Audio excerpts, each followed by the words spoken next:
but it takes a lot for a leader to realize that he has made a mistake and then immediately correct it. So I'm so happy that the president realized that that was a huge national embarrassment, if not international embarrassment, and then moved in to correct it immediately. Even while some hanger on were even trying to justify it for him. You can see why at times leaders, get into this part of shame at times, because you have some supporters who are very shameless. But I thank God that he didn't listen to those hungry people I call hungry outlaws who were trying to justify something that was an international embarrassment.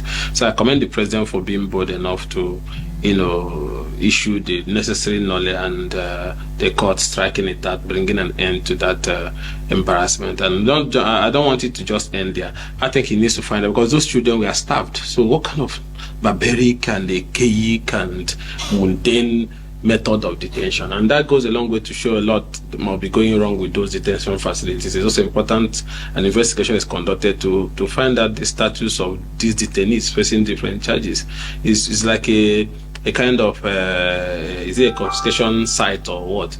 You don't feed them. Look at the way they are looking so tiny, like they are coming out from a civil war or something. So it's an embarrassment, and it goes a long way to show how our detention system have been working. So it should be seen as an opportunity to fix things and correct things. And I thank the president for being bold enough to say that what happened was not right, and then going ahead to ensure that immediately these children were released. But going, apart from that, we should also investigate the status of other detainees in different cases and challenges in those detention facilities to be sure that we are complying with international African Charter on Human Rights and our relevant constitutional provision that an accused is deemed innocent until proven guilty. So you can't use starvation to kill the person even before he's made to have his day in court.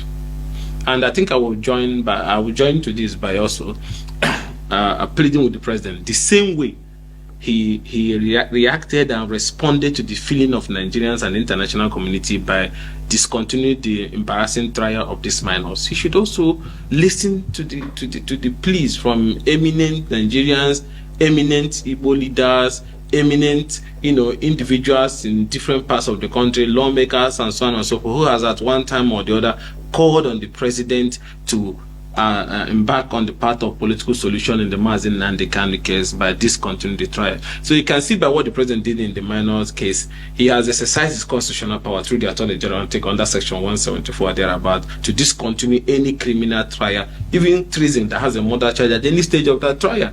So now that you have invoked it for this case that we are charged for treason, also invoke that the same Section 174 thereabout in the case of Mazi Nnamdi by discontinuing the trial. The trial has it has prolonged the return to the path of peace in the East. It has cost the East so much, it has even cost the country so much. There is of insecurity, there is loss of life, there is killing, there is destruction going on left, right, and center with accusation and counter-accusation surrounding it.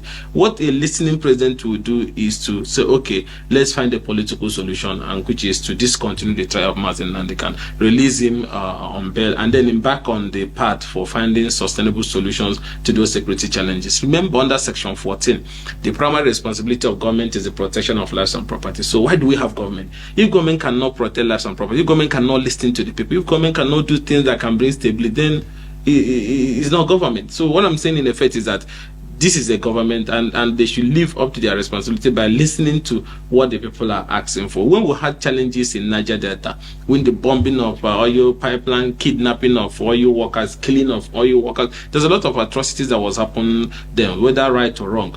But government, because they know their responsibility, their economic responsibility and their welfare responsibility, embarked on a peace-building effort that led to the resolution of the Niger Delta crisis, that led to the issue of Niger Delta Ministry, different agencies that were put in place, amnesty and so on and so forth, all aimed at finding lasting solution.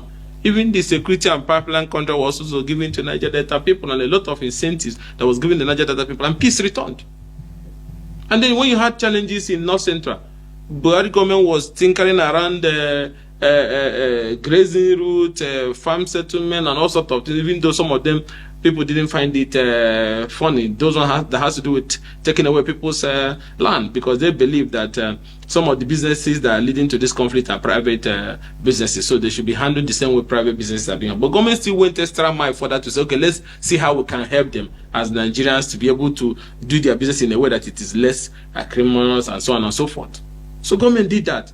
Even as bad as Boko Haram issue that has to do with somebody waking up because of whatever belief, killing people, beheading people. There's a heinous crime, bigger than even treason. But still, government went on negotiations at different times. Government went on rehabilitation. Imagine rehabilitating a murderer that enjoys beheading. But government still was doing it because government wants lasting and sustainable solution. Now, issues that were, triggered by injustice and unfair treatment and exclusion and so on and so forth leads to this agitation in the East. Up till now, federal government has not sit down on the table to discuss with Southeast leaders and Southeast youth. This even goes a long way to show that they don't care about what happens to the East. They don't care about us. They don't care whether we'll survive. They don't care whether we are dying or whether we're killing ourselves. In a country that today, whether you like it or not, we are the biggest investors outside our region. How many of the regions have massive investment in other regions? That means the Igbo man is one that even believes in the sustainability of the Nigerian project. That is why he can invest in a zone or a land where he does not come from. So, but just ordinarily sit down and let's find a solution. Because the root cause is also rooted to these issues of exclusion. Injustice that have spanned for decades. And the more you are alienated, the more you tell the ones that are growing that you are not wanted. And that's why you see the result to all this crisis that have brought instability.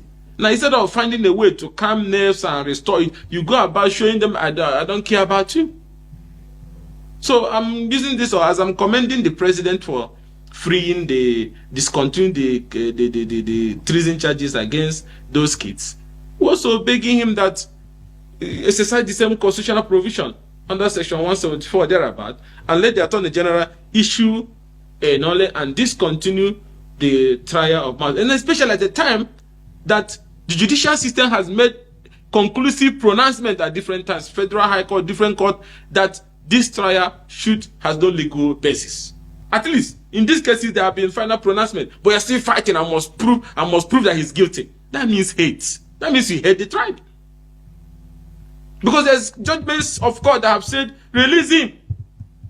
The invasion of his house was an attempt to assassinate and kill him. Everybody saw the day the people invaded. There was no cause for that. And the people were beheaded and killed and massacred in tens. And the man ran for his life. And he did not run away or jump there.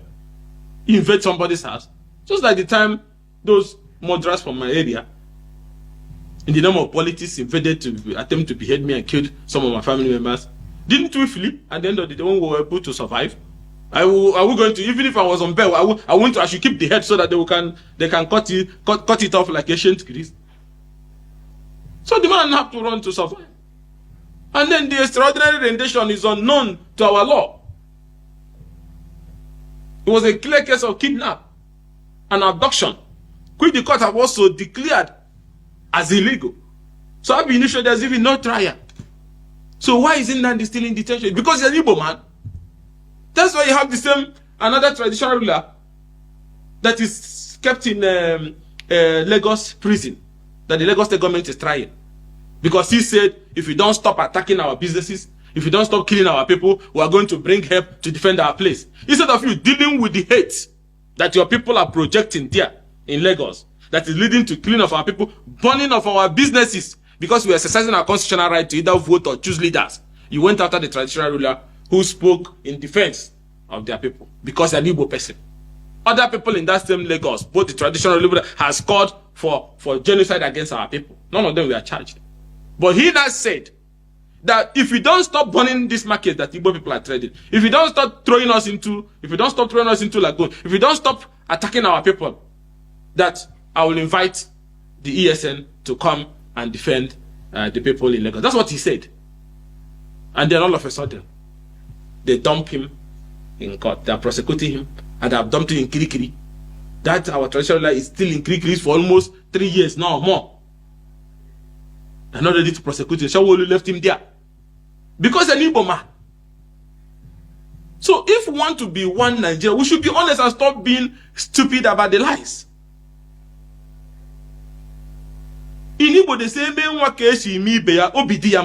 you do the child the way you're doing this other child, they will be happy. Are you doing us the same? You're not doing us the same way. Do we want to build a country, a nation, or are we running a geographical expression like our world also say? If we want to build a nation, that even though the tongues and religion may differ, but in brotherhood we can still stand, then you have to behave like a family, like a brother. You resolve the Igbo issue. Don't pretend like you don't know it's existing. You will not have stability. Let us see ourselves as one honestly and root it on that principle of justice, equity, and fairness. If you know what if they do to you, not like, why are you doing it to an Igbo person? So it's on that ground that I'm asking the president that is long overdue. It's time to respect those judgments of the court and stop this judicial. The court freed him. You went again. You fight another. No, it's not necessary. We're looking for peace and stability.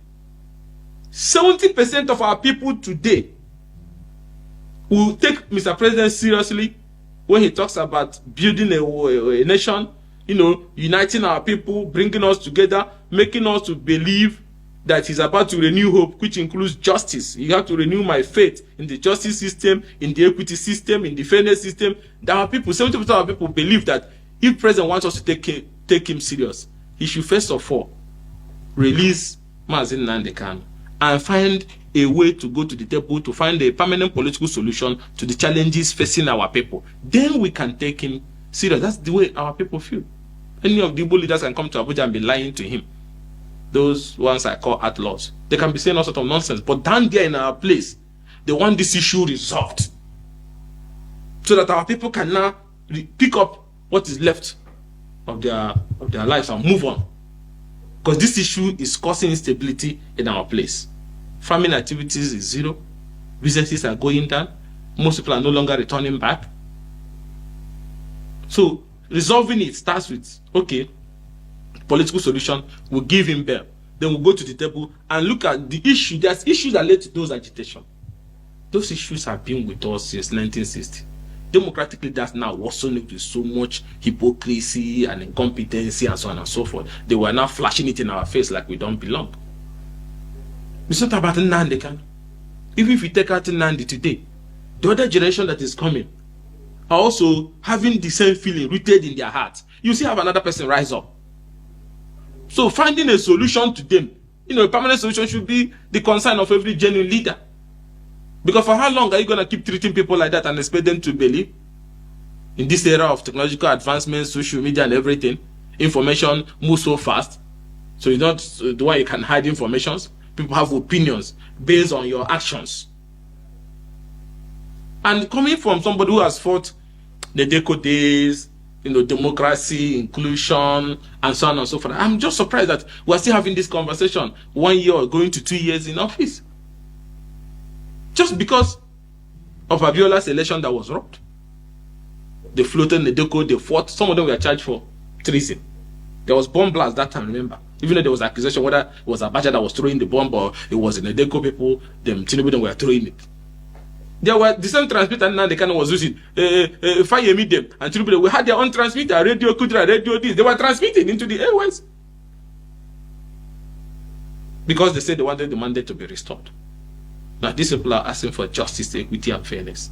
The same thing. So what to do? The Nedeko issue and the bill issue was resolved by compensating them with allowing them to run for the presidency by almost all the key stakeholders. Since that time, they have ruled almost 2 times now. But nobody cares about our own people.